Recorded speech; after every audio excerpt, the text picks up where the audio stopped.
오늘 우리에게 주시는 하나님 말씀은 시편 103편 1절부터 22절까지 말씀입니다. 시편 103편 1절부터 22절까지 말씀을 저와 여러분들이 한 절씩 교독하겠습니다.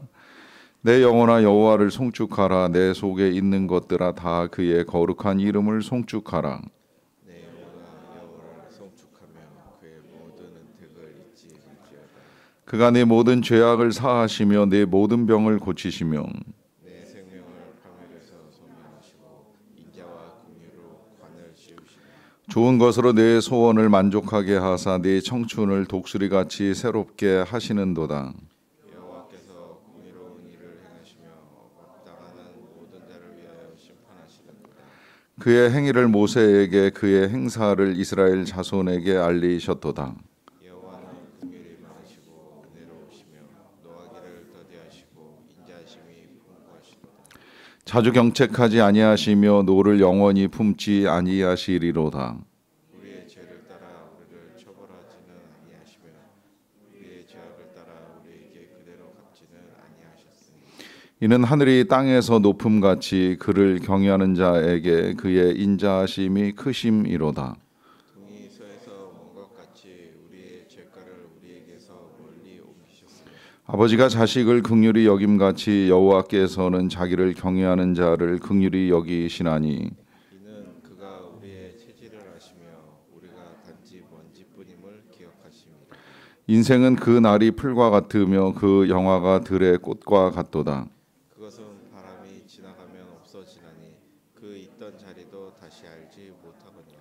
여호와의 인자하심은 자기를 경외하는 자에게 영원부터 영원까지 이르며 그의 의는 자손의 자손에게 이르리니 곧 그의 언약을 지키고 그의 법도를 기억하여 행하는 자에게로다. 여호와께서 그의 보좌를 하늘에 세우시고 그의 왕권으로 만유를 다스리시도다.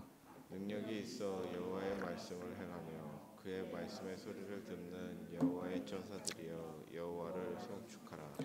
그에게 수종들며 그의 뜻을 행하는 모든 천군이여 여호와를 송축하라. 여호와의 지으심을 받고 그가 다스리시는 모든 곳에 있는 너희여 여호와를 송축하라. 내 영혼아 여호와를 송축하라. 아멘. 청교도들의 기도문 가운데 이런 기도가 있다고 합니다. 하나님께서 많은 것을 주셨습니다. 하나만 더 주십시오. 감사하는 마음을 주십시오. 왜 이런 기도를 드리는지 설명을 드리지 않아도 다 알고 계시리라고 생각을 합니다. 이 많은 것을 받아도 감사할 줄 모르면 과연 이제 믿음이 있는가 하는 의문을 갖게 하기 때문입니다. 감사는 신앙의 표지라 하는 표현을 사용을 합니다. 이 시편의 수많은 시 가운데 가장 시를 많이 쓴 사람은 다윗인데 다윗은 하나님께 절박한 상황에서 탄원하는 시도 많이 남겼습니다. 자신이 처해 있는 상황을 여러 가지 상황에 빗대어서 쓴 시도 있고요. 또 너무 심할 때에는 우리가 알고 있는 예수님의 탄식도 다윗의 시에서 인용된 것이 아니냐 할 것 같은 동일한 표현이 다윗의 시에 들어있는데 우리가 엊그저께 보았던 내용과도 비슷합니다. 나의 하나님 어찌하여 나를 버리셨나이까 라고 하는 탄식을 가지고 하나님 앞에 나아갑니다. 하지만 모든 시가 또 그런 탄식으로만 기록되어 있는 것이 아니라 이 다윗의 시 가운데는 하나님을 찬양하고 감사하며 영광을 올려드리는 시도 있습니다. 그 대표적인 시가 23편인데요. 여호와는 나의 목자이시니 내게 부족함이 없으리로다라고 하는 이 고백을 통한 하나님을 찬양하지요.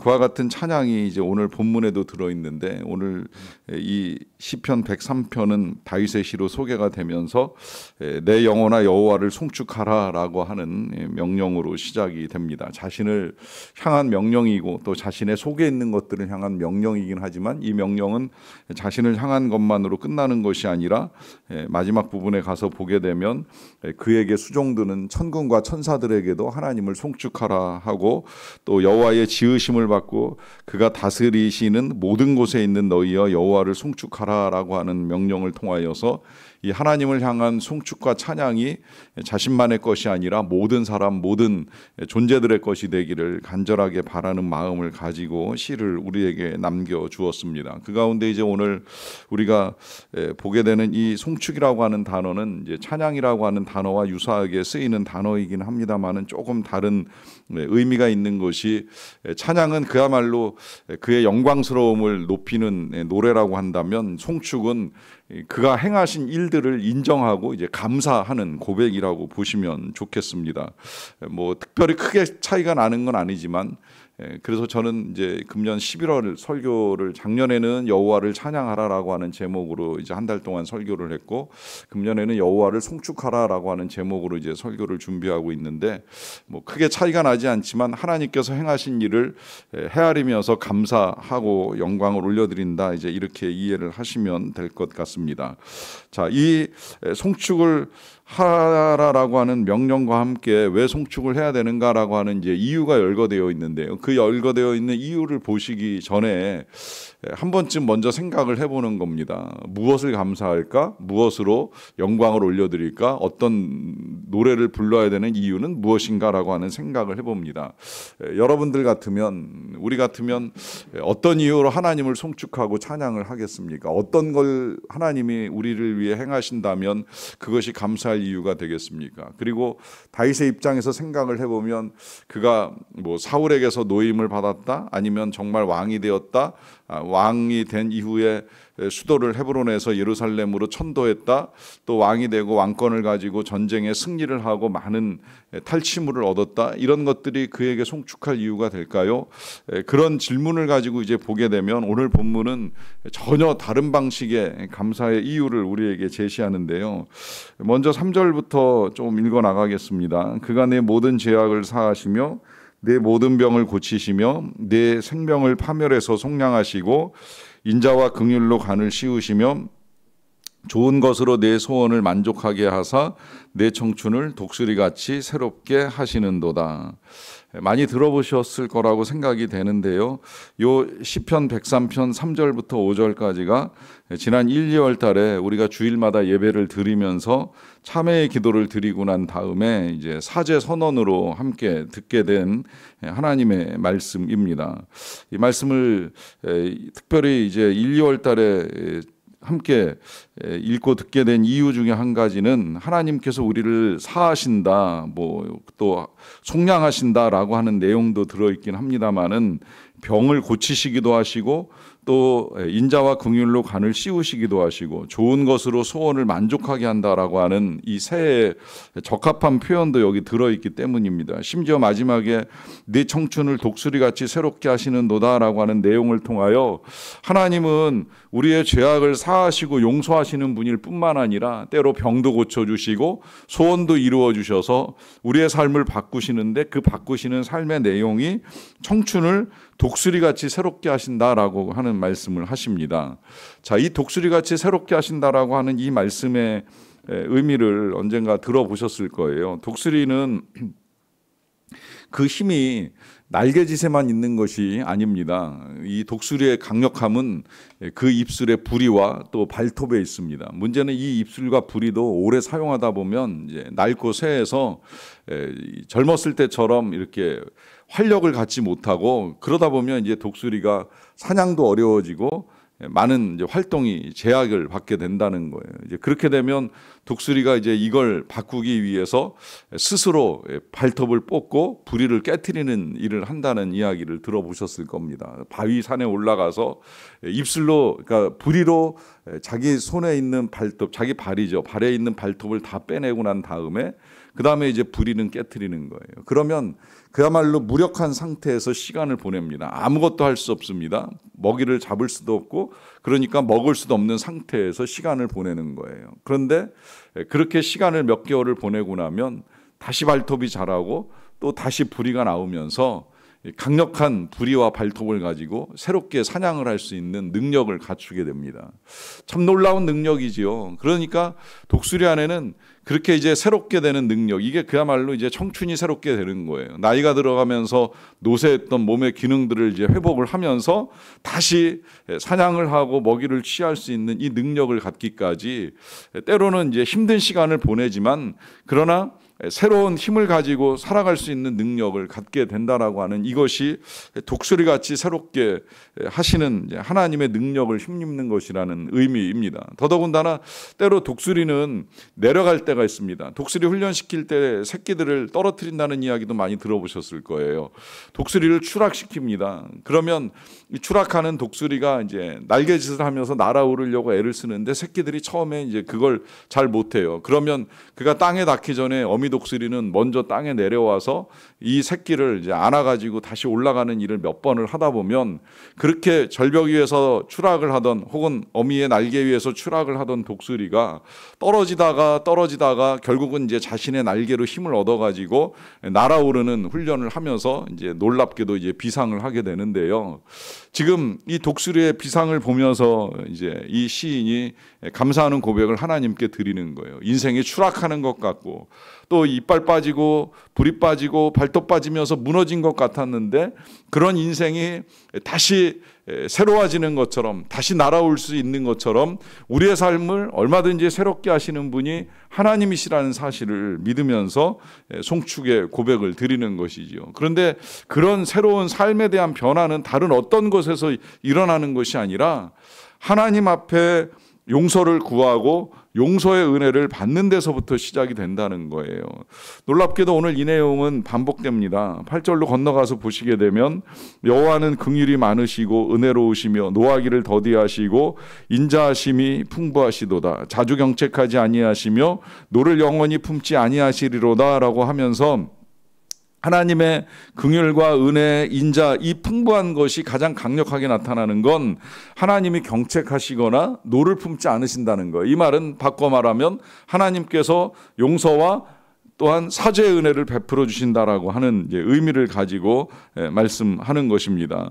이런 내용이 또 12절에서도 나오는데요. 동이 서에서 먼 것 같이 우리의 죄과를 우리에게서 멀리 옮기셨으며 아버지가 자식을 긍휼히 여김같이 여호와께서는 자기를 경외하는 자를 긍휼히 여기신다라고 합니다.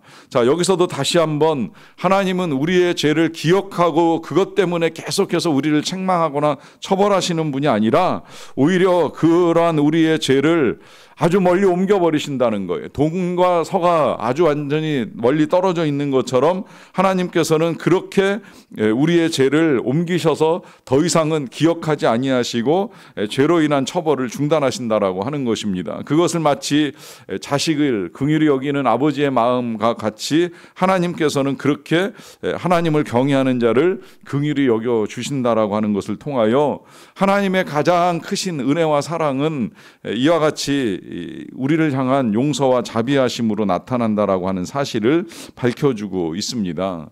왜 이와 같은 사실을 가지고 하나님을 송축하라라고 할까요? 여러분, 우리의 감사는요, 이러한 하나님의 은혜와 자비에 대한 감사, 다시 말하면 하나님의 이 용서에 대한 감사로부터 출발하지 아니하면 우리의 감사는 쉽게 시들어버리고 사라질 가능성이 많기 때문입니다.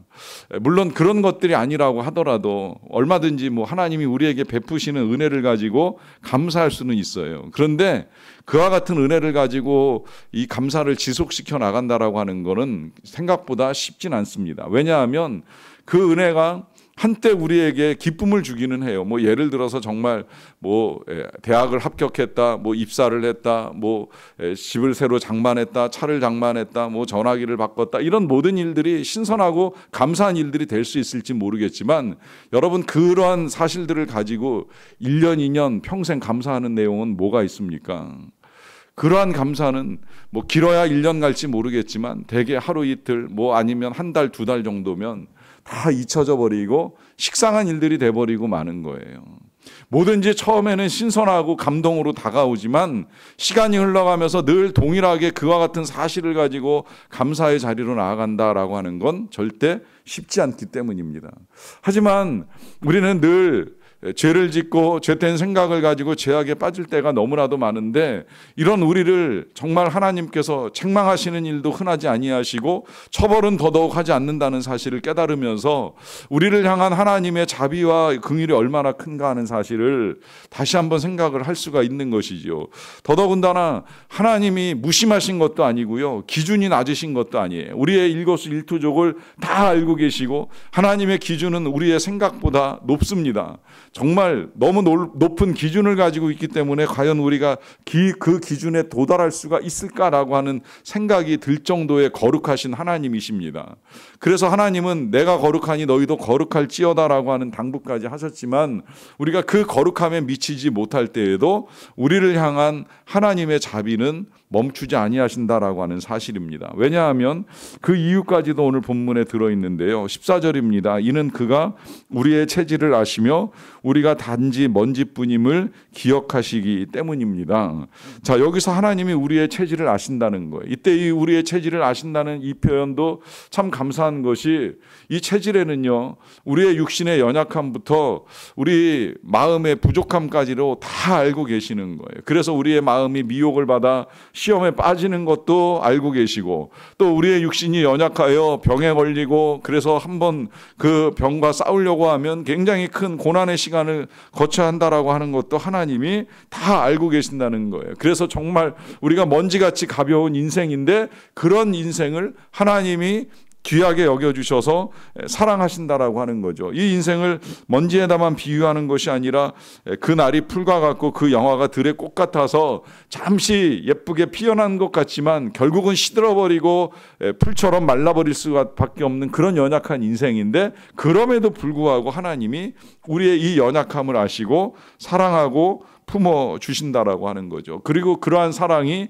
한순간에 용서와 긍휼히 여기심으로 끝나는 것이 아니라 영원부터 영원까지 이르신다는 거예요. 그래서 먼지같이 사라지고 풀같이 시드는 우리를 향한 하나님의 사랑은 우리를 한 생애로 끝내시는 것이 아니라 이제 영원히 하나님과 함께 살아갈 수 있는 생명의 길을 열어주셔서 하나님과 함께 나아갈 수 있도록 은혜를 베풀어 주신 것이지요. 그러하니 여러분, 우리가 하나님을 송축하고 찬양하는 건 너무나도 당연하고 마땅한 일입니다. 잠시의 어려움이 닥쳤을지라도 그와 같은 어려움은 우리의 체질을 아시는 하나님께서 긍휼과 자비하심으로 도와주실 것이라 믿으시기 바랍니다. 독수리가 자신의 인생을 새롭게 만들어 나가는 것처럼 우리도 우리의 삶을 얼마든지 새롭게 바꾸어 갈 수 있습니다. 다만 그것이 우리의 힘으로 이루어지는 것이 아니라 우리를 사랑하시는 하나님의 능력으로 이루어집니다. 그 능력과 자비하심을 믿고 오늘도 하나님이 행하시는 일들을 구하며 그 일들 속에서 하나님을 송축하는 저와 여러분들의 믿음 되시기를 간절히 축원합니다. 기도하시겠습니다. 사랑과 은혜가 풍성하신 아버지 하나님, 감사합니다. 송축합니다. 찬양합니다. 우리 모두 여호와를 찬양합니다. 오늘도 우리에게 베풀어 주시는 아버지 하나님의 은혜와 자비, 사랑과 긍휼로 인하여 감사와 영광을 올려드리며 송축하옵나이다. 하나님, 무엇보다 우리가 연약한 죄인임을 고백합니다. 하나님께서 무한한 사랑을 베풀어 주시지만 우리는 그 사랑을 잊어버릴 때가 많습니다. 하나님은 우리를 무한히 용서해 주시지만 우리는 남의 작은 허물조차도 쉽게 용서하지 못하고 살아갈 때가 많음을 고백합니다. 아버지 하나님께서 많은 것을 베풀어 주셨지만 오히려 우리에게 없는 것, 사라진 것, 잃어버린 것 달라고 떼쓰며 살아갈 때도 많음을 고백합니다. 그럼에도 불구하고 우리를 자주 경책하지 아니하시고 또한 처벌하지 아니하시며 우리에게 무한한 은혜와 자비를 베풀어 주시되 우리의 영혼이 독수리같이 새롭게 될 수 있는 놀라운 은혜를 베풀어 주시는 하나님의 능력과 사랑으로 인하여 감사와 영광을 올려 드리옵나이다. 이렇게 연약한 우리의 체질을 아시는 하나님이시기에 오늘도 하나님 앞에 나와 주의 은혜와 자비를 구하며 하루를 시작하옵나니, 주여 우리를 불쌍히 여기소서, 주여 우리를 긍휼히 여기소서, 우리의 죄악 가운데 가운데 우리를 방치하지 마시고 오히려 말씀대로 우리를 용서하시되 우리에게 필요한 은혜와 능력을 베풀어 주시기를 간절히 원합니다. 네 모든 병을 고치시며 너를 파멸해서 일으켜 세우실 것이라고 하시는 말씀대로 하나님, 병든 자 치유하여 주시고 멸망당하는 것 같이 보이는 자 다시 일어서게 도와주시고 하나님의 은혜 가운데 독수리같이 날아오르는 새 힘을 허락하여 주시기를 간절히 원합니다. 그리하여서 참으로 하나님께서 베푸시는 은혜와 능력을 힘입어서 하나님이 주시는 그 모든 것들을 감사하며 찬양하는 삶을 살 수 있도록 도와주시옵소서. 새학기 새학년을 시작하게 하신 하나님, 이제 교회에서도 새롭게 샘모임을 시작합니다. 내일 또다시 샘지기와 터지기들이 모여서 이제 어떻게 우리가 새해를 만들어가야 될지를 함께 배우고 나누는 시간을 가지게 될 터인데, 이로 인하여서 이제 다시금 우리가 하나님이 허락하시는 모임들 속에서 더욱 은혜와 생명력 넘치는 하나님의 은혜를 풍성하게 누리는 시간들을 만들어 갈 수 있도록 도와주시옵소서. 하나님, 또한 우리 선교사님들 여러 가지 어려운 상황 속에 있을지라도 그 연약함과 체질을 아시는 하나님께서 필요한 것들을 채우시고 도와주시기를 간절히 원합니다. 이 모든 일들을 통하여 늘 주님의 이름이 찬양받으시기를 간절히 원하옵고 예수님의 이름으로 기도하옵나이다. 아멘.